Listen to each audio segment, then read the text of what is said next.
Hey everyone, thanks for tuning in to the third episode of Heavy Cream. We ran into some technical difficulties last night while we were recording it, so therefore, a little message to everyone via the phone. I think if you can learn one thing from this last episode is that we still really don't know how to podcast or do anything, and that Ruben loves peaches in all shapes and sizes. Spotify. Gaan we niet gewoon induiken? Yeah. Let's dive in. I don't know where we left off last time because I'm kind of confused with the one we recorded and the one we recorded after. Where did we stop? Hydra Head. Yeah, that was a cliffhanger, I guess. Let's not dive into Hydra right now, or do we? I don't know. I'm just glad our firstborn already has more than 100 plus views. Does he? Is that true? Yeah, 120 or something. Okay, that's nice. I haven't dived into the stats, but I have no idea, like how it would be received. I've had no feedback, but it's also only been a day. Yeah. yeah, me neither. But I've been offline for most of today and yesterday, so yeah. Yeah, it's up to I've 100. had meetings to attend to. Business. We're not talking to ourselves anymore, so that's good. What do you mean?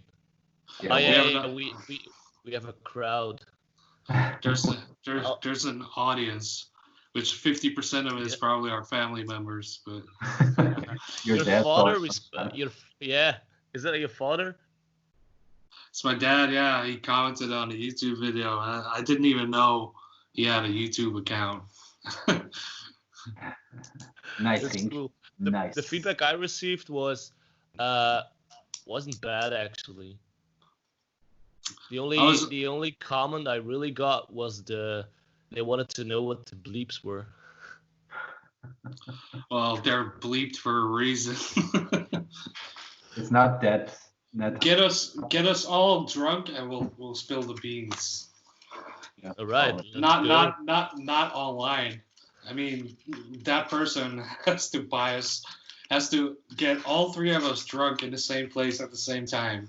And that will tell. We'll make it happen. Tom, Maybe by it's the way, not- I like the flary thing you have going on. Do you have a light in front of you? Yeah, I have this I like lightsaber. those days. Nice. It'll be even better when you smoke another one. You'll see the shadows. I'm not smoking today.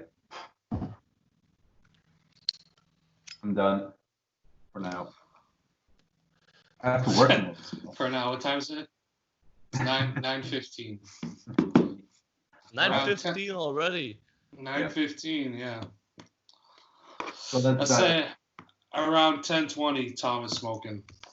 No. No, I don't. I think when Tom says he's not smoking, he's not smoking. I did save my last bit for today though. Ooh, you want to start off with it? Well, and I also went to my parents to not only to steal some Orval, but Always goes this first to steal a ball. Feel Orval. no, and also to get some food and get my clothes What was the washed. last message you sent on WhatsApp? The one where you had to deliver a cow today? Am I wrong? Sounded private. It was a metaphor. Got it. Oh, okay. It was a metaphor though. Yeah, I got it. You know the Dutch saying, digging up old cows or dead cows? Yeah. Okay. It was a metaphor. It was a good metaphor as well, so. I got it. Yes. Okay. I didn't let's hear start you. the records. I don't. You sound like this. Not to me. Okay. I think it's your Wi-Fi. I think we established that last time. Okay. It's my Wi-Fi. It's true as well. There's just nothing I can do about it unless I move places. But I have a roommate, so I can't just move to like the kitchen or the living room. It wasn't bad in the previous episode, so let's just. Did you hear the sound effect on your voice? When I pointed out, Tom had a sound effect on his voice when he was talking about Hydra Head. Oh no, I haven't checked. I called it out. I called it out. You sound like an alien. It does sound like an alien still in the recording. Oh, so really? I haven't seen the whole thing. No. The second the one that's going up right now after. Yeah. Okay. Yes. No, I've heard it. That time. I'm already done and finished and over with the editing. We're editing this shit. This is professional. Okay. We also have preparations. Are we editing in like the album covers or no? Yeah. Shouldn't bring that up. You shouldn't have brought. Guess we are now. I brought this show to the hypertension record, so you have a lot of work, I guess. Sorry? I don't know. Didn't catch what you said. I said I brought a small distro of Hydra Head items to go through, so you have your work cut out. Nice. You're not cutting out. You're not cutting out over here. It was just Rienk was talking over you, so that's why I didn't hear. Oh no, that's my fucking fault. Okay. Episode 3. That, but just blame it on the new guy.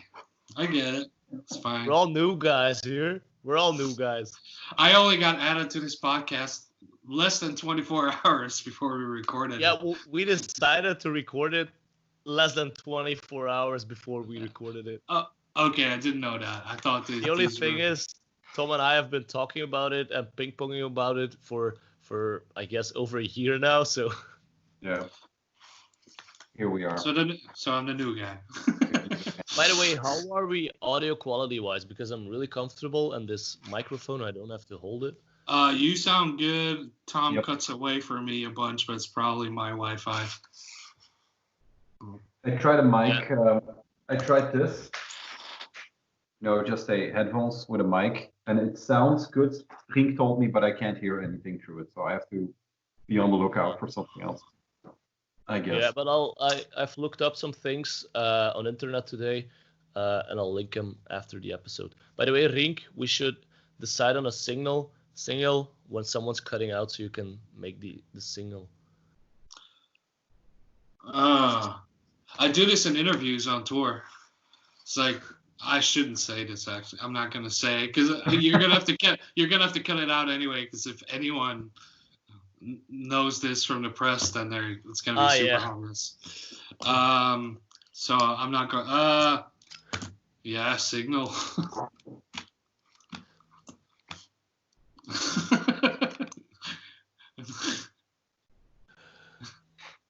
All right, let's get into it because it will be 11 o'clock before we know it, I guess. Dive in. Yeah. Well, you had I'm one. the least prepared, so I'll just. You're the least prepared. But we're not diving into Hydra Head right now. Let's do a record first, maybe. No? Sure thing. I just gotta pull up. I got this thing now where I'm gonna write stuff down. I hope it doesn't distract me too much.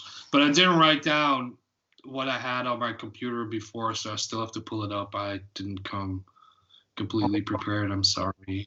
I'll talk about some. I got it now. Axel from Hypertension. Yeah. Yeah, no, go for it. Axel from Hypertension decided to take it upon himself to make a playlist for every episode we're doing. So on Spotify, the Heavy Cream playlist with all the albums we talk about.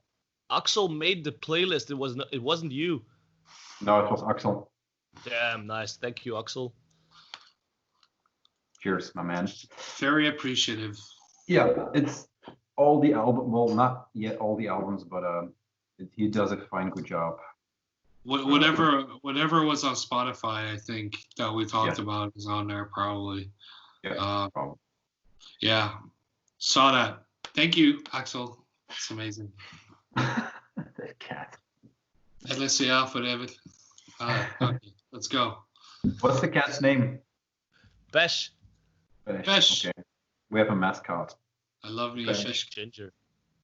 We can make shirts I now. ate my first peshkin today, and it was good. It Today? wasn't a disappointment. What did she say? No. You know what I mean. Yeah, clearly. Last year when I had my first peshkin, it wasn't a good one, and I was disappointed for a whole year. And now, the start of the new pesh season, it was a good one. So Which Peshkin are we talking about? the one with the little soft hairs on it. Again, which Peshkin are we talking about? So you're talking about the food. You're talking about a fruits. Yeah, I'm talking about the fruit. Yeah. Good. Yep. Now We that have we've established that. I think it was clear. She's attacking the mic stand again. Ooh, I'll Peshkin. have to edit in a photo of the mic stand as well then. Yeah, you should. All right, Tom, you lead the way because I still don't know how Okay, to well, start. for your I'll do a small, I guess, label profile for Weird War Records. They did. I'll get it out. They released the Impure Damned EP, 3 tracks. Yeah, it's just. Ah, nooses. Sorry? I was thinking about nooses today because I saw an artwork. Sorry for interrupting, by the way. And I've seen enough. It doesn't do anything anymore. The noose that's on the record. There's another one. Yeah, doesn't do anything anymore. It's What do you played mean? out. You're not a fan of nooses anymore? Is that what you're? Not anymore. I used to be, but then apparently everyone started using them, or I started seeing them everywhere.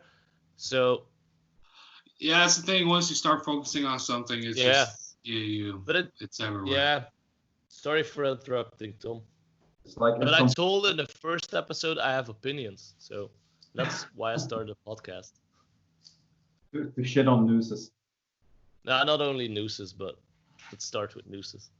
Don't kill yourself. Impure is crushing you as black metal in the macabre shadow of Hellhammer, Beherit, Von, Archgoat, and Slayer. That should be Here. Imperial. What was the label called? the label is called Weird War Records. I'll Okay. try to look for That was- something. They also have this compilation out, which is a Halloween album, Whispers Through the Black Veil, which has Hard Grey, Midnight, Bobby Beausoleil, Thrones. Yeah, a lot of good shit. What's Bobby Beausoleil? I've never heard of that. It's where is he? The Wailing on Witch Mountain, it says here. And there is a text.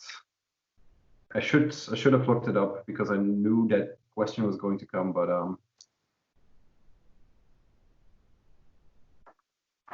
this is the guy. This is Bobby, and then the guy from the label. He looks, from this distance, he looks like the guitar player from Tool, but might be the long hair.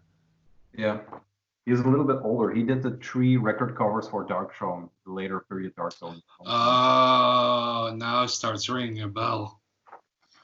Okay. I don't know who Bobby Beausoleil is. I can't tell you. A musician, I guess. No. Doesn't ring a bell at all, so. No. But the last thing I wanted to show you, and maybe, blues-based hard rock. So I should look it up, I guess. The thing I brought this up is because I think, and this will probably interest you most, this is the Black Death studio and live triple vinyl. I think this will be right up your alley. This is African Americans doing punk and heavy metal very early on. What's it called? Black Death. Is it an album or? Yeah, triple album. No, it's not an album. It is demos. I think some live stuff on here. Yeah, nice looking record. Triple gatefold. And it's on Weird War Records. Yeah, Weird War from Portland, Oregon. They have a gallery space where they do art shows, and then they have a label. Nice, I'm gonna check that out. That's the first thing I was going to bring up or shout out. I'll look more into Bobby Beausoleil if you Good call. records. Yep. I'm interested. I just think it's a very the name rings in the back of my ear, and I'm just interested now. Bobby Beausoleil. It's a pretty good name. It sounds a bit, the last days of the '60s. That kind of. Sounds like he's like might be from New Orleans or something. You know, like to have that Beausoleil have like some French ancestry or something. Mm-hmm. Do you have? Did you find the record you were talking about? The pop records. Yeah, but I've been listening to it all week, but I haven't prepared anything, so I'm not going to talk about it. I'll talk about it next time. Okay.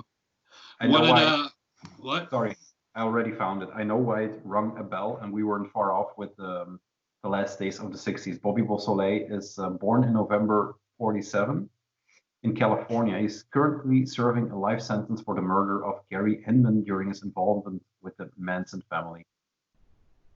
So he, just like Manson, started writing records, I guess. Bobby Beausoleil and the Freedom Orchestra is from 1980. So. All right. Yeah. I'll check it. I'll definitely check it out. Yeah. Yeah. Good pitch. I still have a few leftover records on the short list from episode 1, really, because I had 10 prepared initially, so I still have like 4 left, but the 4th one is gonna come into play later because it was a Hydra Head release. Okay.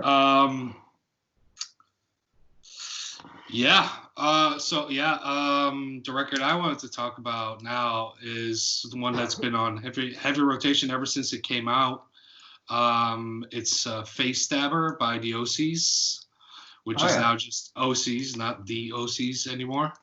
Also came out on Castle Face in 2019, and yeah, I've been doing production for them for the last year and a half or something for their European tours. So I've really gotten to check a lot of their stuff out, and that's just as far as the stuff I've checked out for now. That one is the one that resonates with me the most. I really think it's a great record. Great cover art. I don't have a physical copy, so I can't show you, but our editing wizard will pop it in. Face Stabber. It's a hanging warrior orc, if I had to describe it. Yeah, it's a great record. It's pretty much classic OCs, but with 2 drummers. Oh yeah. Okay. Yeah. I think the last one I heard was Smoke Reverser from 2018. I think that's the last one I got. Also a very good record. Yeah. Very good. My favorite What by them. genre are we talking? Because Face Stabber sounds very, very aggressive. It's not that aggressive. No. It's more Nice. hyped up jam band. Nice. It's I just like like it when the name does. garage rocky psych sometimes. Depending on which record you listen to, there's a lot of facets to that band. Because they're just great songwriters. Like their last album, I forgot the name right now. Super keyboard heavy record. Yeah. Nice. I'm definitely checking out. Rubben, for you, if you want to start out at the Live in San Francisco record. There's a lot of bangers on that, and it's live. So it's from 2015. I Come From the Mountain is the first track. San Francisco. Yes, they are from San Francisco, I think. Yeah. No? Yeah, Bay Area. San. The live record is one of a series that where is it now? Castle Phase did, and for example, a Destruction Unit also has one of those black and white silver sticker ones. They're all great live LPs. I think Fuzz has one too. Yeah. Let's not They talk will- Fuzz again. No.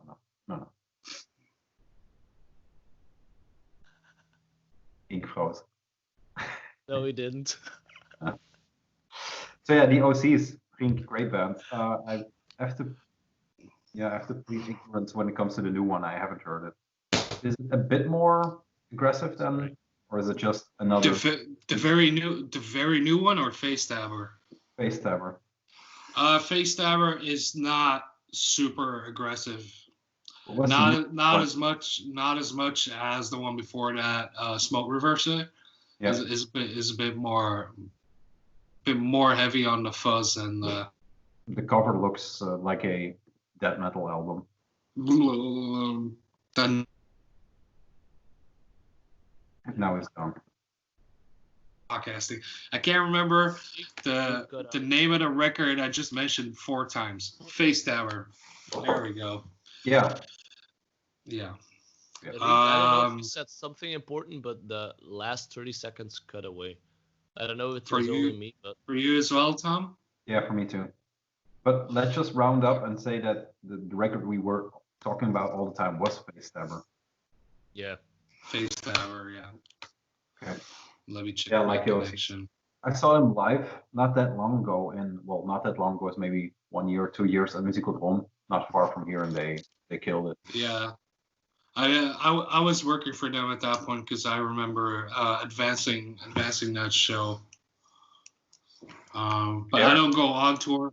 I don't go on tour with them. I just do the pre-production and all that stuff. Okay. I didn't know that you did that was part of your package. No, so the guy who does sound for Ty Segall, Sam, he's a French sound guy. He's also TM and front of house for OCs, but he does it all around the world for the OCs. They kind of run in the same clique, I guess. Yeah. It's Ty Segall Same. also from San Francisco. Yeah, he had a period where he lived there. I think he is from close to Santa Cruz, I believe, that he grew up. I'm not 100% sure. Definitely had a long time that he lived in San Francisco and then moved to LA. Now he lives a little bit outside of LA. But yeah, him and John from the OCs, that's all like San Francisco where all that stuff happened. Yeah. Was there ever a crossover between OCs and? They're really good friends. I don't know. I mean, like in Europe, they have the same booking agent. It's also a similar style because Ty Segall live and the OCs live. They do a lot of the. I think they have a lot of the same audience that likes them. Which booker is that? Is that Two Partout? No, it's called U-Turn Bookings. Okay. French guy in Bordeaux. His name is Buzz. Buzz. Quite the living legend. Okay. If you have a name. That guy has stories. It's been around. All right. Let's Those see. stories Rubben. as well, but they're all restricted. Got that. Cheers, my boys. Cheers. Cheers, my dear. Cheers to drinking Orval from a completely Tom. different glass. Cheers to drinking Orval from a different glass from your parents' house. Can't buy his own Orvalkens. I do buy my own peshkes though. I've never bought a Peshkin. Really? They just came to me. Green room peshkes. Got Never.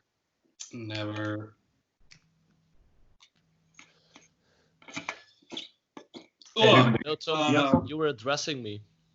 Yeah, do you have something record-wise we can kick off with and then go into higher head maybe? I do though. I had a record prepared, but I cleaned my room because I had to take pictures of it. And it's a record I rediscovered the day before we were supposed to. Yeah, I just texted you, hey, let's do a podcast. It's actually because of that record. I thought about, hey, I want to talk to someone about that record. Okay, so that's the. But I'll just say the name first, and then I'll go find the LP version because I have the LP version. Martyr Immortal by Pulling Teeth. I think I have that too. Yeah, but give me a second. I think it's right over there. But do you know what I'm talking about? Yeah. Oh, yeah. Nice. Dom, Pink will have something to share. Pink, and the listeners, I guess. In 2009, in 2010, Ty Segall and the OCs did the Bruce Cruise Volume 1, a 7-inch. That's what I find for now. I don't have it, if you were wondering. I don't know if it's this one, actually. It's not this one. Fuck. Peshkin. See, he has a nickname now. Peshkin. No. That's my cat. That's how you get nicknames. You're Peshkin now. Cheers, Peshkin. Can you still hear me? Yeah. We can still hear you. Yeah. I'll take the mic when I look for the record. This feels like doing a show. While you're looking for the record, I toured with Pulling Teeth in 2011 or 12, I believe, and it was Dom from Pulling Teeth who introduced me to Dwid, how I ended up touring with Integrity. Yeah. But yeah, I love those. Like I still speak to most Pulling Teeth members very frequently. Nice. I was dumb actually. Are they still playing? Sorry, Tom. I was dumb because I used to talk to him quite a lot when I ordered records, just banter. Yeah. I guess. How is he doing? Yeah. Well, for Dom, it's been a minute since I've heard him. He's also disappeared from social media, which is good. Because I mean, he was juggling a family and a busy label life and a band and all that stuff all at the same time for many years. Mm-hmm. Now he's just focusing on his family, and he's well. He's doing good. Okay. He's happy. Good to hear. Last time I saw him was at Rubben when he played for Integrity on the last tour.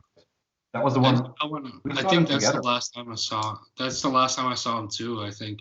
No, I went over one more time on tour to the U.S. and then he brought me to that coffee place in Baltimore, which I forgot the name to now, and he treated me to some donuts together with the kids. It was lovely. I think we stood side by side at the Pulling Teeth show in the main room at Rubben. Pulling Teeth at Rubben? No, Integrity. It's possible. Yeah. I was there with Oathbreaker that year, I think. But I can't find the record. I brought another one though. But first, is Pulling Teeth still actively playing shows? Because I saw they played This Is Hardcore, I think, 2 years ago. I don't think they're playing shows anymore, do they? No, they're not. They're not playing shows anymore. I saw them the last miniature they did. They played at the Nacht in Hasselt. Mm-hmm. You remember that cafe? I remember that bar, but I've never ever seen a show there. Never. Yeah, one. I think I saw one like black metal show when I randomly walked in. No, that was the Witte Non. That wasn't the Nacht. Yeah, that happens. No, I don't remember that bar then. No. I mean, I haven't been in Hasselt probably since I graduated high school. You came to my place to visit. Yeah, but I mean downtown. Yeah, the other day when I went to visit your kid. That's the only time I've been downtown. Yeah, it's true. Yeah. Since right before COVID. Do you guys have a front door yet? I do. Yeah. It's welded shut. No, nobody uses it. It's been a while since I've been to your place. Yeah, we were supposed to meet up. Yeah, we were supposed to meet up before we couldn't anymore. So. Yeah. But yeah, Pulling Teeth. I just discovered them, not gonna lie, maybe this summer or something, and it was Okay. Throwing Stones. It was just I let Spotify decide what I was going to listen to, and goddamn, what a good song! I think it's only a 1 minute and 10 second song, and I might have listened to it for 5 to 6 times over. Is that the song they made a video for too? Yeah, I think they made a live so. video for it. Yeah, I remember that. It's got this massive single of "What are you so afraid?" Afraid of? Yeah. Right. Yeah, I've liked that band forever. They're great. I remember Leonard.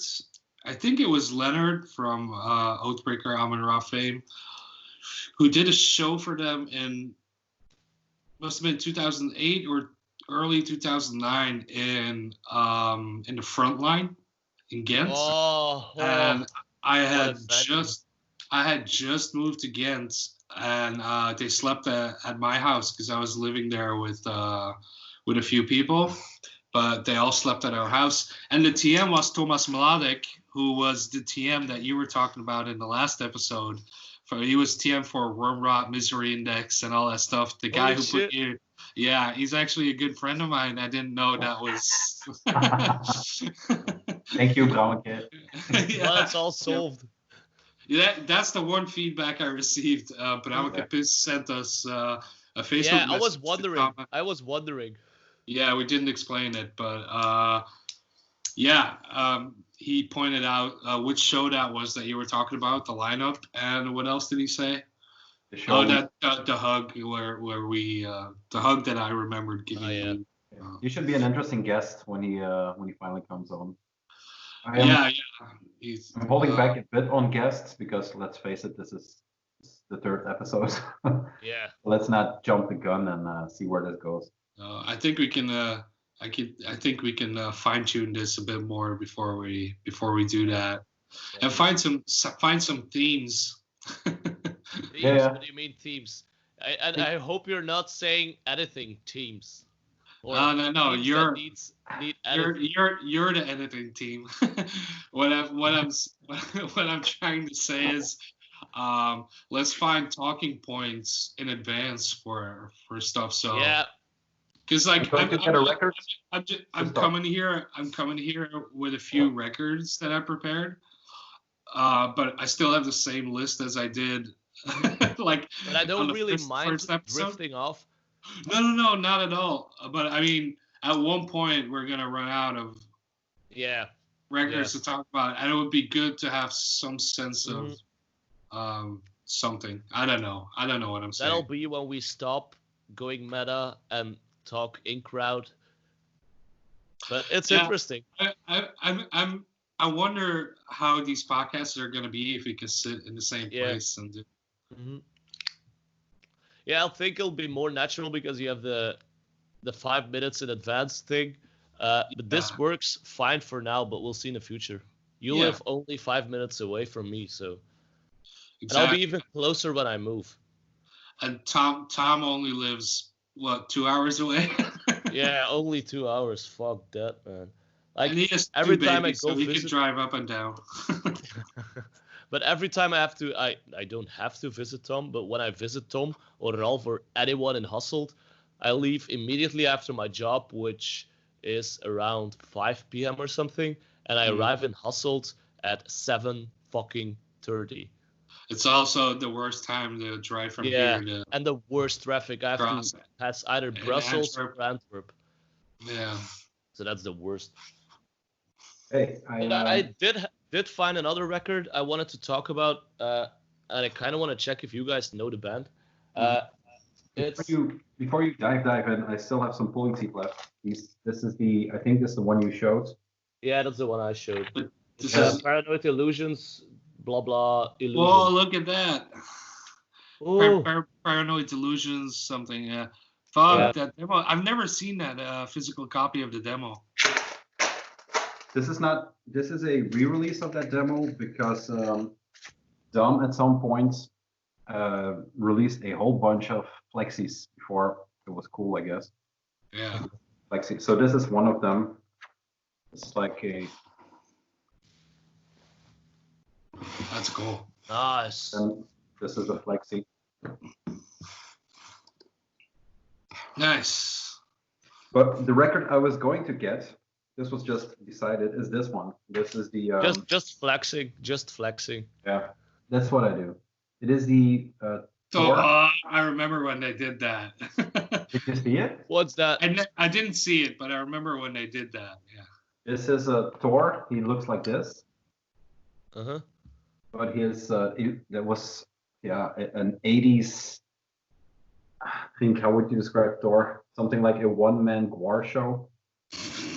That's probably a pretty good description. He's a very, very entertaining person to look at live. But he had Pulling Teeth as his band, as his backing band on the what's that? Somewhere live at some A389 show. Yeah, what 2008, 9? 2010. Okay. Recorded live at Solach in Baltimore, of course, on the eve of the show that ended the world, January 08. Of course. Fucking artwork by, you get the picture. But what it has is all the personnel for Pulling Teeth. Nice. There you go. Chris Kuhn, it's my baby boy. There you go. The bass player. Yeah. He's so when they stayed at my place in Ghent, I went out with Alex, aka the Beast, who is straight edge. And Don't even get that Hatewaves 5-inch. let's talk about Hatewaves later. Oh my god, yes. Fuck Hatewaves. I should have. If I knew we were gonna, I would have worn my shirt. I wish I still had mine. What was I gonna say? I don't remember what I lost my train of thought, but it's fine. They were sleeping in Ghent. The guy, Hatewaves. Oh yeah, and Chris Kuhn and I went drinking, and I thought there's no way an American can drink me under the table, but Chris Kuhn drank me under the table, big time. I was really Was fucking he straight edge or? no. The drummer, the Beast, was straight edge. Chris Okay. was definitely not straight edge. Can you say anything about the Hatewaves? Because they just did what's that? A green mask. It's hard for me to see that. Sorry. You have to. It's Hold Dom. on, I can see it. I just texted that picture that you that I took of you. What do you say? He's like, who the fuck is that? Tell him I put his kids through college. Yeah, you probably did. Bastard. Who this? No, the front line. Holy moly, we could dedicate a whole season of episodes to the front line. Never been to it. Really? I've seen so many shows there. And Yeah, same. the first And one of the weirdest nights. Some yeah. of the weirdest nights. Not only one, but like you could see a death grind core show and then a Goa 2 hours later. At some point, you were pretty much the house band, Ruben, right? With Thomas? Sorry? At one point, you were pretty much the house band. No, we never played it. It closed down. Was it the Kinky Star then? Where you played Yeah, like... that's Kinky Star. Okay. Yeah, we played Kinky Star. It's a cool venue though. Kinky Star, yes, one of the only legit underground venues left in Ghent, but Frontline was truly underground with the wooden toilets. Frontline was sketch AF, but it was still cool. I never enjoyed going there because I just didn't like the vibe of the place. I did, but I was only 15. No, I think I was 16, 17 when I most frequented that place, and I always had to take the train and I had to sprint back to the train station to get my train. Yeah, or same. I had to stay the night at a Goa party, and fuck, that weird times, but good shows. My grandparents, they live right over the bridge with Ledenberg. So it's just a question of like a 15, 20-minute walk, and I was at my grandparents. So if I was late for a show, because I remember I had my camcorder and I videoed AmenRa on the Mass 3 release, but none of my footage ever got used because it was just so bad. But I slept at my grandparents that day because I didn't want to miss the end of the show. And then I had to wake up super early and go to school and hustle the next morning. Holy shit, and hustled. Yeah, I went to Pico. That's dedication right there. But also, one of the weirdest or coolest things about the Frontline, it was its location. Like in the middle of the student center of Ghent. Oh man, weird times, weird fights at the other side of the street at the bowling thing. Americans would always be kind of weirded out by the location of that place. Yeah. What the fuck is going on here? It was fun. My favorite show I ever saw there was the Rise and Fall into Oblivion release. I'm not listening. Why do you do this to the guy? And that was a super fun show. And I was a kid too, and it was so jam packed. It was it was a good time, that show. I did turn off my headphones, so tell me when you stop talking Rise and Fall. Right now. Yeah, I can't hear you if you're... Wait, I'll just turn them on. You actually turned them off? Yeah, I did. Oh my god. No, I saw some pretty wild shows there as well. Like, as I said, X Vs X, who was one of the first bands that got me into this thing or really pulled me in. They played Frontline. I think there was a point they played it every 2 weeks or something. Can you not move for a second? Let me take, because your shirt right now almost says Rise Anal. Okay.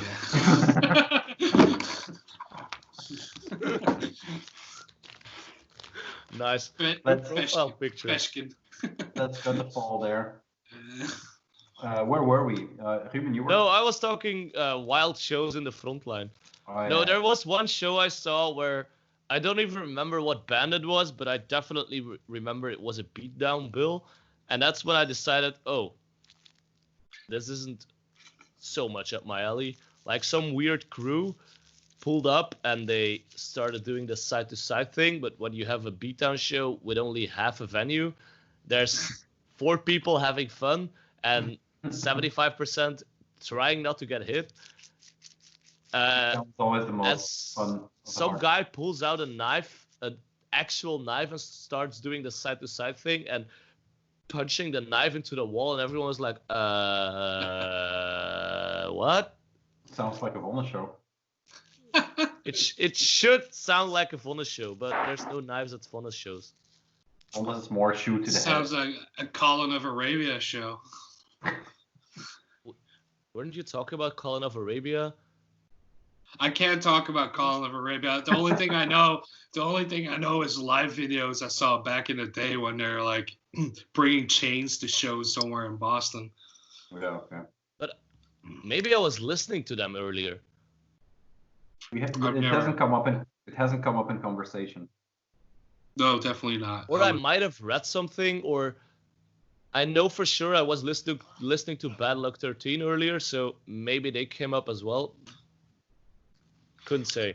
While we're on the topic of Baltimore, at least we were with Pulling Teeth. There is one band I really want to talk about very briefly, just because it's funny. UI? It's not Trapped Under Ice. Fuck. It's not Trapped Under Ice. It's a band called Anton Rough. Okay, I have to Google. This is for those weak of hearts and who are very PC. Do not look up Anton Rough. Rough as in thuggish? Yeah, like in Rough. Yeah. It was just this guy, Anton, and he just had the most un-PC lyrics the world has ever seen. And he even un-PC. I don't want to say the words because you're gonna have to bleep them out, But you could just go Anton Rough demo on YouTube, and you'll What are find the a words? Is it the name? I can't say them. I can't say them because you're gonna have to bleep them out. This is what I But just said. is it swearing or is it? It's already marked as not It's suitable for children. It's swearing and derogatory. Okay. Okay. It It says, for example, when you We look it do up, need the drugged out episode. I want the Rienk without boundaries. Well, you have to Someday. get me drunk. You'll have to Someday. get me really drunk. when you look it up on Google, Anton Rough, the first thing that comes up is what, like you said, the demo 2005 on YouTube. Yeah. With us, it says people and interests or something. When you look him up, it says violent and defiant. So be Oh warned. my god, I love it. And there's a live video somewhere too. But yeah, listen to the demo on YouTube. He even shouts his own phone number in the song. And I have to say, I think because I texted his old roommate the other day, and we were talking about it. And also someone I met through Pulling Teeth. Yeah. And he's like, he had that phone number until 2 years ago, and then he changed his number. And this is from 2005. So- When you click on the link and you are on YouTube, next up is Trapped Under Ice, the full set at United Blood 2008. So the algorithm works. Yeah. He even had a long sleeve shirt that I want so bad that had his phone number printed on the sleeve. so Do you have good. the number? Okay, that was it. Sorry. Do you have the number? Wait, if I think of the song, I could probably still shout it out. I think it's I like can probably Google it. Yeah, If I can Google it, can you call? I could. It doesn't. Well, he doesn't have it anymore since like 2 years ago. Maybe it's a But voice.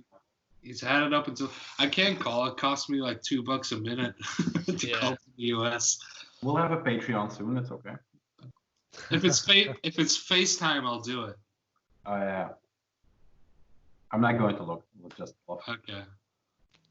It's the return off and get fucked up is the demo. So yeah, I don't know.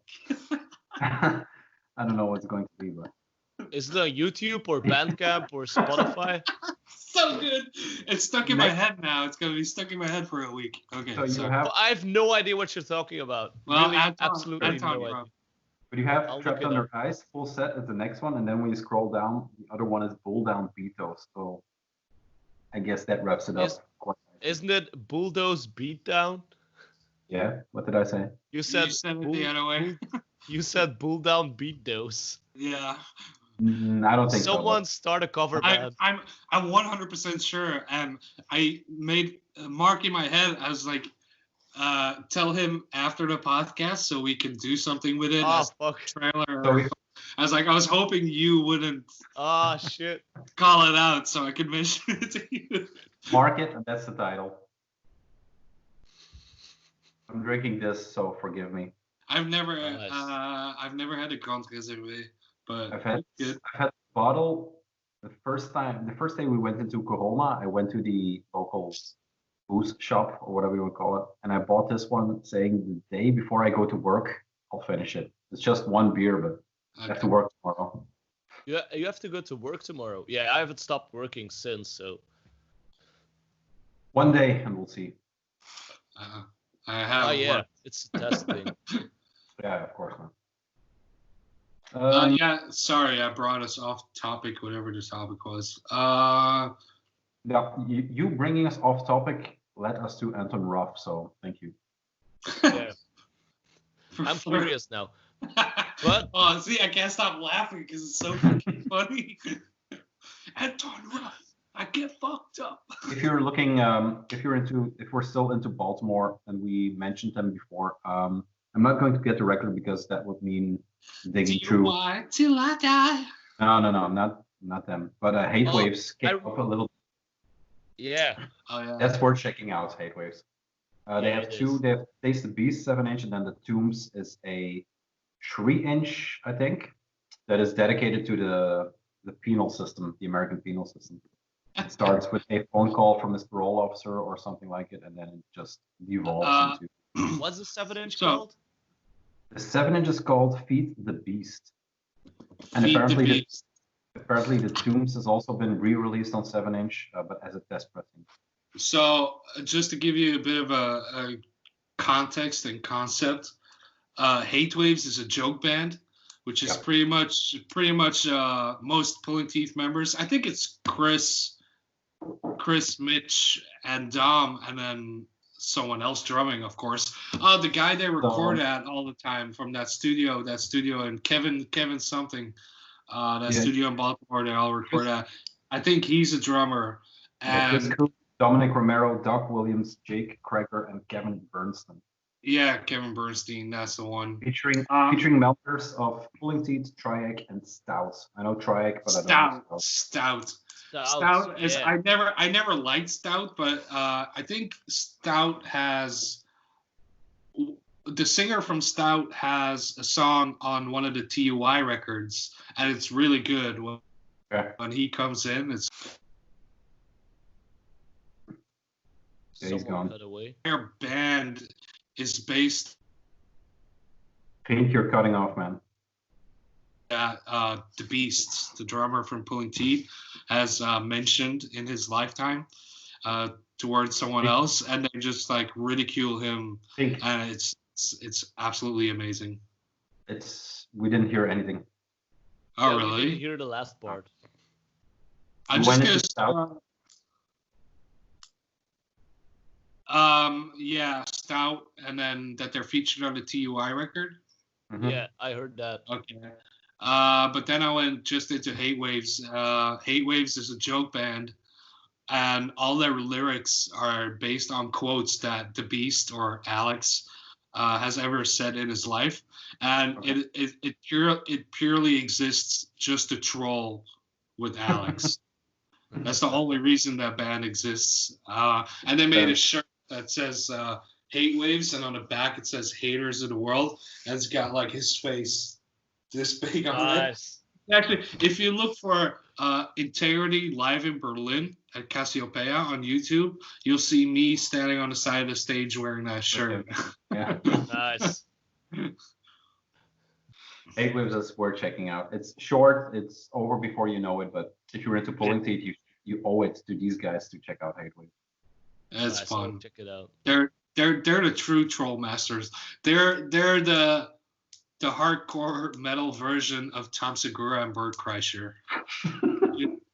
Constantly trolling with each other, but it's been going on for like 15 years that they've just been relentlessly trolling each other, and these inside jokes that just evolve over the years, and just like it's insane. The dedication to the machine is insane. Nice, I'll check it out. But to get back on the trail, when I was looking for the Pulling Teeth record, I couldn't find it because I just jammed them in when I had to clean my room. But I found another record, and I don't even know the band. I know I got the record when I ordered I think it was a $10. Can you still hear me? Yeah. Okay, because you were both super silent. But we were thrown off that this is a record, but I don't know the band. I was kind of thrown off. Yeah, but I'm leading into it. It's a record I got when I ordered the Deathwish did a warehouse clean out something around 5 years ago, like the $10 for I think 20 vinyls or something. So this is put out by Deathwish Inc. and I don't even know what's the band name, either Whips-Chains or Master Slave. But wait, I'll disable the background because I've tried looking it up, but I couldn't find anything. It's called Whips and Chains, right? Yeah, or Master Slave. Awesome. Is that not the guy from Coliseum? I have no idea. Who? Patterson? Yeah, I think so. Rubben, it's Whips and Chains? Yeah, Whips-Chains. I like that. Show me the back again. That looks really cool. Yeah. That looks awesome. And there's also this huge poster, but I folded it nicely to put in my room when I move. And I think it's only a one-sided 12-inch. Yeah, the other side is etched You can't see it, I think. From 2012, it's an American hardcore band from Louisville, Kentucky, with Ben Sears, Ryan Patterson, and Will Allard. It was That's one of the side projects. I've everything I've ever listened to that Ryan Patterson did, I've absolutely loved. I was obsessed with Coliseum for a very long time. Yeah, I remember. I didn't know Colosseum that was existed. also in that bundle. Colosseum was also in that bundle, and that's how I got to know Colosseum. Okay. He has a The album with the pigs. Yeah, I got that one. I got a pretty cool Coliseum thing. I'll grab it. You just talk. Ruben, he has I another hope it's the project. shiny one. Sorry? This guy has another project called Photocrime that should I don't know if it's worth checking out. It's more of his dark wavy synth pop. Yeah, but I like that. Yeah, that I thought. What's so. it called? Photocrime. Can you spell it out? Yeah, photo as in photo, just the Dutch The word. Dutch word? Photo, and then Photo, crime. yeah. Crime. Okay.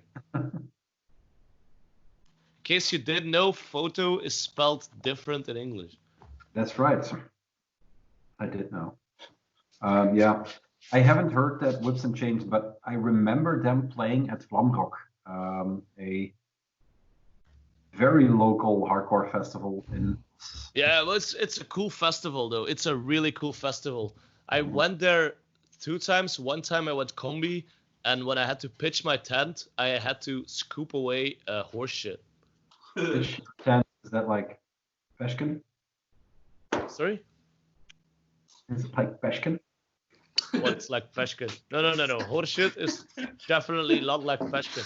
They don't sell that at Colruyt. 15%. There's some Peshkins at the Colruyt.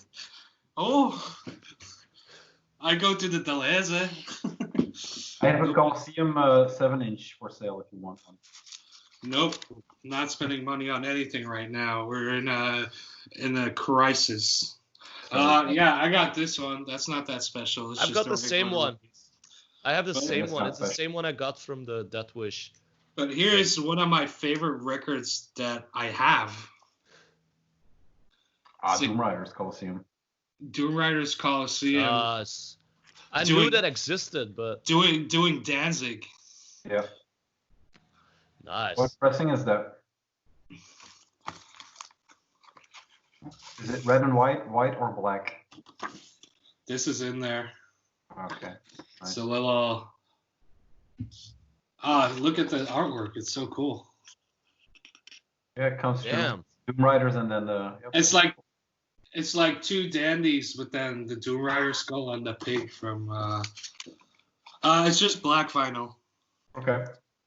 I like that they did something special with the extra paper in there.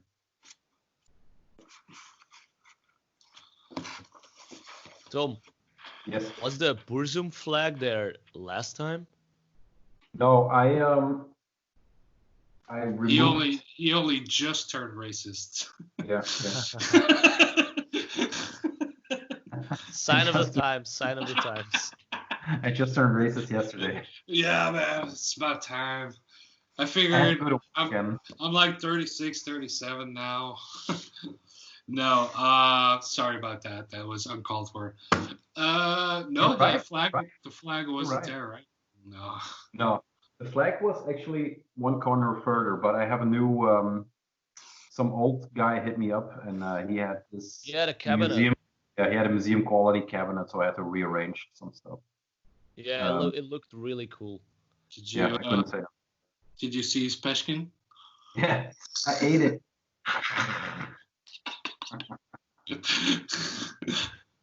Shout out. We know the title of the episode now. I ate out his Peshkin. What Peshkin? Beatdoze Bulldown. Beatdoze Bulldown was a good one as well. Yeah, that was a good one. You definitely said that. That's what I. And you said it with so much conviction. Like Yeah, you that's, didn't have a clue. I love that track, though. That was the first one I burned on a CD ever. Beatdown. Oh, really? And Yeah. you said you weren't into hardcore. You know, the weird thing is, you know where I burned that CD? on the computer of the guy that gave me the cabinet. Oh shit. Oh, really? The same on Yeah. the. That's weird. How old were you? When 7. did we start burning CDs? I don't know, man. 2002? 2000. I have no I Well, idea. I wasn't even born then. Yeah. He wasn't even born. I wasn't even born. In 2000. No, but Me I neither. remember you saying you were never really into hardcore, but No, if yeah, Bulldoze yeah. is one thing. I don't think I ever said I didn't. I never was into hardcore. There was a period I wasn't into Period. hardcore. Yeah. Okay. He's wearing a sick of it all hoodie. Yeah. Yeah, that was the thing I was saying after I think this. I've been working on a series of videos throughout this COVID period on the Whitefield channel. Shout out. And just digging up old material and old zines and books and whatever, and it kind of constructed my timeline throughout music with some touching stones, like a magazine that was dealing about typography in black metal, for example, and it was timestamped in 2010. So I know I was listening to stuff around that time. And then I found something earlier and earlier and earlier. So it kind of constructed where I am right now through just digging through the archive, I guess, which was interesting. But when I transferred into art school at third grade, I guess, Middelbaar, I don't know how you say it, high school. High school, yeah. There were two guys that are, if you open the CD by Liar Blade, there's a mosh pit behind the CD, and these two guys were Yeah. in the mosh pit, and they introduced me to Belgian hardcore, 8000 hardcore, and then it went viral. But after that period, I would say Kickback, then 8000, some New York stuff, and then I just fell out and listened to, I don't know, Tool, Deftones, whatever. I'll come out of Mosh retirement for Kickback too. Forever War. So contra tous. I was listening to Pulling Teeth again in the car today. I'm not in Mosh retirement, but that's one of the songs I'll break all the rules. Yeah.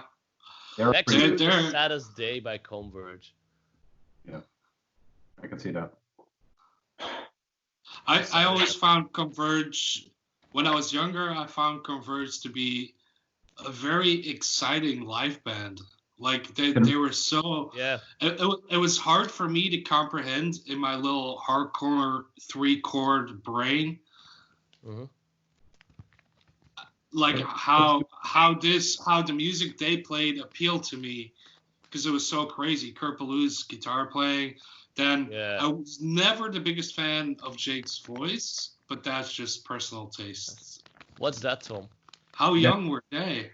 Yeah, look at the cover. Yeah. Ah, it's Decibel. Yeah. It is the second issue of Decibel from November 2004. Wow. Holy mo! It looks so recent though. No, the man. Paper, It man, looks- the paper yeah, looks yeah. such high quality. It's been in the dark for 20 years.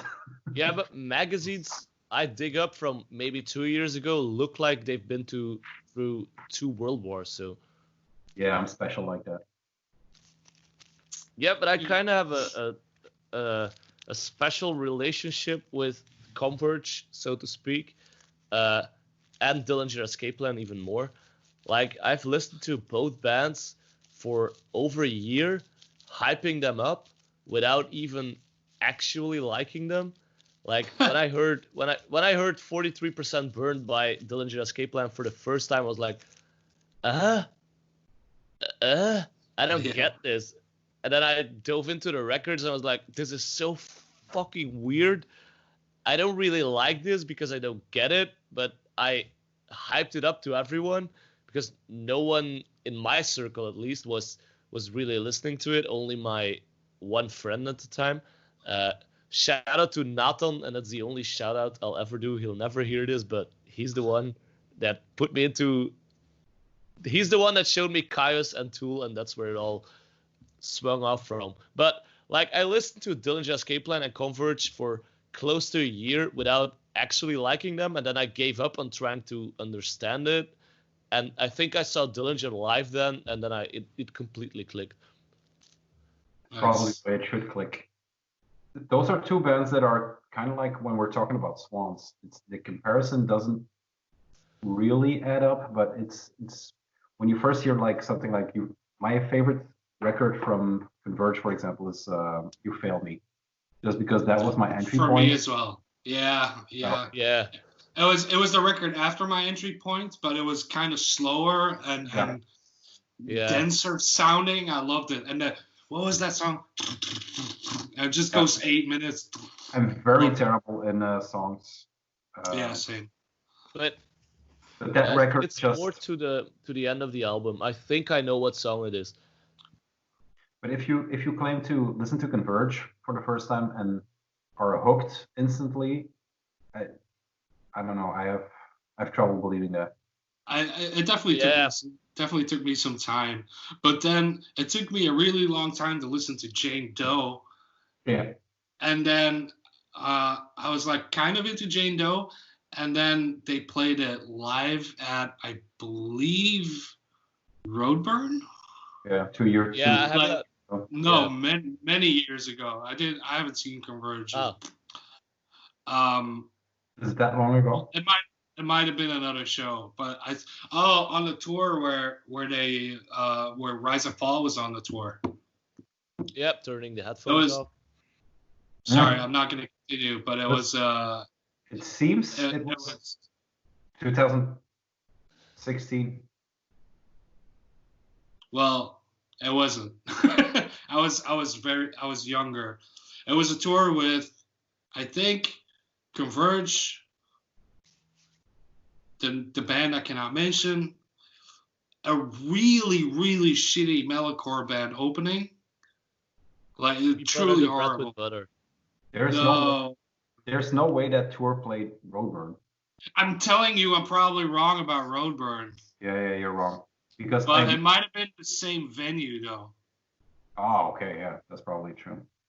But because the time you were talking, or the time you are talking about, is a time that Roadburn was still in their stoner doom psych. Yeah, and I started going in like 2012 or something. 2011 is the first time we went together. We went together, so then I started going in 2010. Yeah, I think so. First year we went together was when Sun curated, because I just dug it up. No, it wasn't that early. First time I went was with Brabant Capis. I'm telling you, I have all the booklets from all the years I went, and the first booklet I have is 2011. I can get it. Okay. But sometimes that fucks with your head, because last time we were talking about me going to New York. I've been to New York twice. Once when the attacks happened, 2001. And then one time, I think 2009. And I sometimes talk about records that were around the same period, and I can't, for the life of me, place when I got what. And yeah, it's weird. But Converge, Jane Doe was one of those sets in my head that kind of changed Roadburn. So that's why I know it wasn't that early. Yeah, I mean, I have a really bad memory, but when it comes to music, or when I was younger and the music I listened to when I was younger, I'm kind of okay. But like everything else, it's really bad memory. Anyway, we're diverging. I don't know where we were, but we're talking about Converge, I guess. No, we were talking about oh yeah, you introduced that record, and I forgot the name of the band already, but the Ryan Patterson band. Mm-hmm. Yeah, Hatewaves, Pulling Teeth, or no, the one you pulled up. No, before that. Yeah. Whips and Chains. Yeah. What does it sound like? Really, really aggressive, and it's like the perfect stretch of time for a record that aggressive, because I remember receiving the package and I was like, oh, Trap Dem's in there. I think there was a. Was it like a surprise package?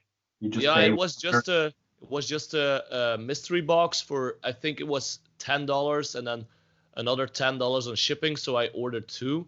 So I paid, I think, $30 for 35 records or something. It was a really good deal. I know Code Orange, Kids, Love is Love, Return to Dust was in there. What's that? Code Orange. Let's talk about that later because I have a. Okay. We can't talk I about. love Code Orange and Code Orange Kids. Yeah, you will go for Yeah, an hour. I'll try keeping it short, but I'll try to stay on this path. I'll write it down somewhere. But I'll just remember because Code Orange is one of my favorite bands. You know Code Orange, right? Think. What? You know Code Orange, right? Yeah, I met them once when they were really young. What are they like? That's something I really, really wonder. Well, I just briefly met them at a festival in Karlsruhe when I was on tour with Integrity, and I stopped touring with Integrity in 2012. So That's when their first album came out. And I just remember talking to them, and they were super nice and very novice to touring. Yeah. And that's the only time I've ever met them. The same festival I saw Whips and Chain, I keep forgetting the name. The Vlamrock Festival was the same. Whips-Chain. Whips and Chain. It was the same festival in I think it was 2012. I saw Code Orange Kids and Full of Hell. They had this. They were touring together. Yeah. They had this, that was that. I also that have was that tour. I think where I met them because I knew Dylan. At that time, yeah. Yeah, because that was when we first started trying to get to Europe. Was like a year before, and I introduced them to somebody, and that guy fucked up, and I'm like, oh, I'm sorry for introducing you. I didn't know it was gonna be such a fiasco because they were trying to come over with a band called Homewrecker. And that tour ended up never happening, or announced and then canceled. I don't remember exactly. And that's the first time I met Dylan. And that's where we kind of connected. And that's when he introduced me to Code Orange, back then Kids. And then we've always kind of stayed in touch. I was going to, when we were talking A389 with Dom, I was going to recommend, since you said it, Rienk, Homewrecker, to Rubben with Worms and Dirt from 2012. Rubben, you have to check that record out. Sorry, say it again. Homewrecker. Sorry, again. Home, as in thuis, and wrecker as in destroy everything. One more time. Homewrecker. You're cutting out. Homewrecker. I definitely know Homewrecker. Like okay. every time you start talking, there's a little. Yeah. There's a little. Yeah. I have a back patch from Homewrecker. Oh, okay. There you go. I love that. I do know. Completely love that album, Worms and Dirt. Yeah. It was one of the last things I bought from Dom around that period, 2012. But that's an incredible record. When the intro is wreck, it goes into Worms and Dirt. That transition makes me lose my mind in my living room. Yeah. I love that. I'll have to listen to Remember, I've never listened to that record, but when I was a kid, remember that band, the Mongoloids? They also played on that Trash Talk show. They were on tour. What a fucking cool Congo. band. They have a song called Mongo Stomp, and whenever I hear that, I haven't listened to it. Frontline. They played Frontline, one of the last Frontline shows. Yeah. They played that solo. Yeah, that same tour where Trash Talk played. Trash Talk. That was it. Jesus, what a night. I still have those shorts from the Mongoloids. Oh yeah. Like I work out in them sometimes. They had a hard time later because of the name. I heard on some pod. Oh really? Yeah. I never really heard of them again, but I don't know what happened to them. The singer Greg Mongoloid. He kind of there they are, Mongoloid. That's a really, really cool split. He is kind of a figure, I would say. Okay. I'm not going to go into it because I don't know him, but when he Okay. comes up, it's always there's always some trouble. No idea. Never heard about it. Oh, remember? Can I just shout out one band that I just thought of that I haven't thought of in years? War Hungry. I used to love War. Nice. I don't have just a thought of record, them but because we're I'll put thinking this of the one away. Mongoloids. Those were bands all around the same time touring together. Trash Talk, War Hungry, Mongoloids. Yeah, and they were all friends with Justice and Cold World and all that little clique. Off Cold World. They have a split with Cold World from 2006, and the last thing they did was War Hungry, self-titled on 6 Feet Under. That Cold World War Hungry show at Lintfabriek is one of my fondest memories of Lintfabriek. We one of the guests will be Anneke too. I contacted Anneke Ships, and I think when she is farther in taking steps for the book, she will be Nice. Great guest to do. That would be great.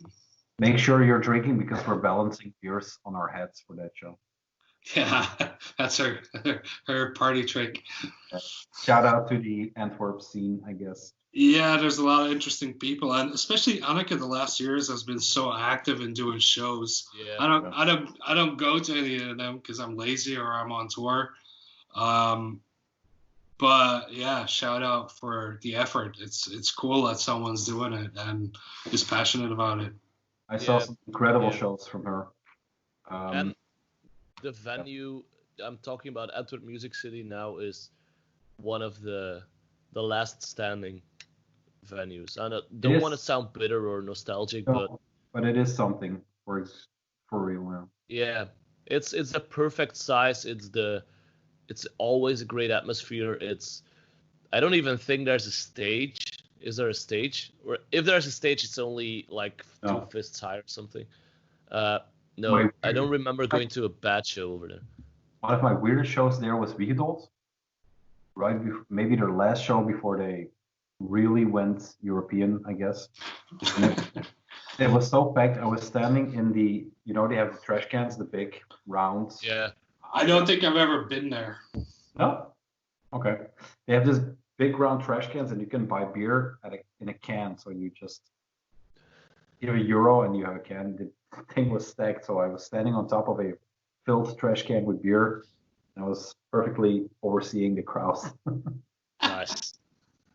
They've invested and they have disco balls now. So it's worth going back if it reopens. I love that venue, man. It's like the CBGBs from Belgium. It has but Frontline is also a contender to be the CBGBs of Belgium, or the Forte Vis. I haven't been there that much, so I don't really know. But there's only one, and that's Lintfabriek. If we're talking about places that already disappeared, I've never been. There's only one. But I understand the train of thought where you're going with it. But I'm putting my foot down and saying Lintfabriek, hands down. I couldn't say I've never been there, so. I think the only contender for most accurate pictorial is the toilet in Magasin 4. That is just. Which one? The old one or the current one? The current Magasin 4. Never been to the toilet there. Even had a show there, but there's a backstage toilet. So yeah, I guess. That's a great. It's just one bowl in the middle of a room filled with graffiti. We got booked there. Like, I've been dying to play that venue, or Brussels in general. At Magasin 4, I think 2 or 3 times now, and 2 or 3 times the tour. No, it's 3 times. Corona happened, and then 2 tours got cancelled. Oh man, that sucks. Sorry, that sucks, man. I hope it happens for you one day. But there's cool places and there's people doing cool stuff in Brussels. Like, I think Madame Moustache is doing a lot of cool shows. Yeah, not really anymore. But Cobra, I think the people from Madame Moustache.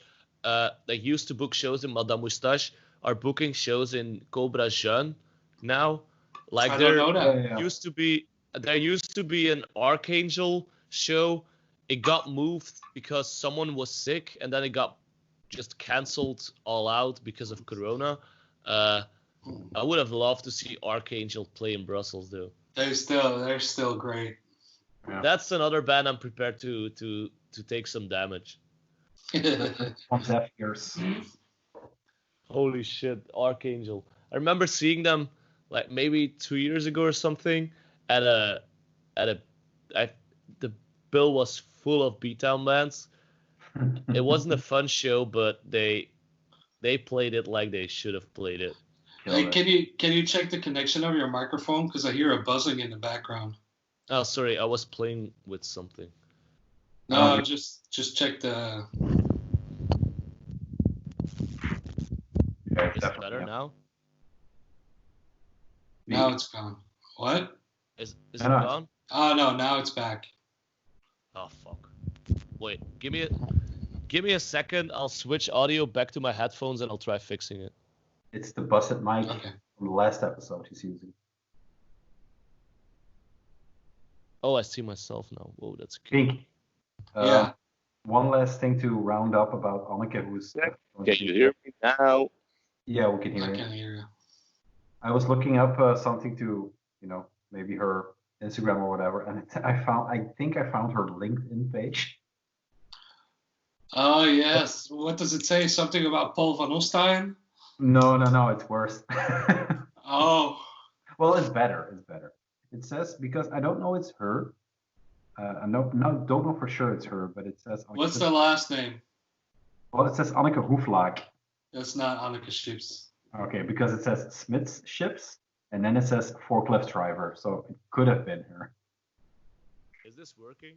Can't remember it by heart, but Everybody is canceling each other out, I think, right now. All right, okay, we're back.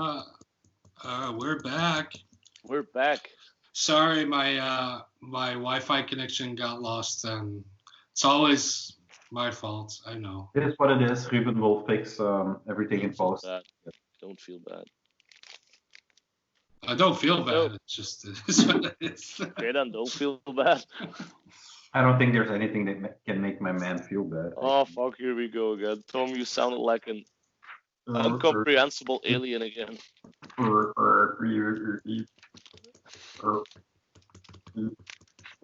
I missed. Don't know if you're doing this on purpose. Yes. I only pulled out one physical copy, so we should probably start with Tom because he has more. I'll show something retarded, and then we'll go into your one copy. I'm already looking at something retarded. And that's right. So we're going to Hydra Head, right? Holy shit, is that a box full of That- Hydra Head? Yeah. Alright, sit back and enjoy the ride. Fucking fanboy. Let's talk about something else then. Tom, Okay. the stage is yours. Southern Lord. I do know Southern Lord, but I know a couple of Hydra Head bands. Did he freeze? Yeah, he froze. Good screener to freeze on though. Oh, he looks so happy. Yeah, he looks very genuinely happy. Probably We'll does. just wait. Let's just wait till he gets back. There he is. No, he isn't. That's my Oh screen. no, that's your screenshot coming through. Oh, So many Maybe he's technical still- issues today. maybe he's probably still talking and didn't even notice he's stuck. Probably does. Last night got a bit cut short. Maybe he's doing due to a some little technical dance now. difficulties, none of which was our fault. If we learn anything about this, is that we still don't know how to podcast correctly, and that Rubben wants to do anal things to rise and fall. So we'll see how that turns out. Bye.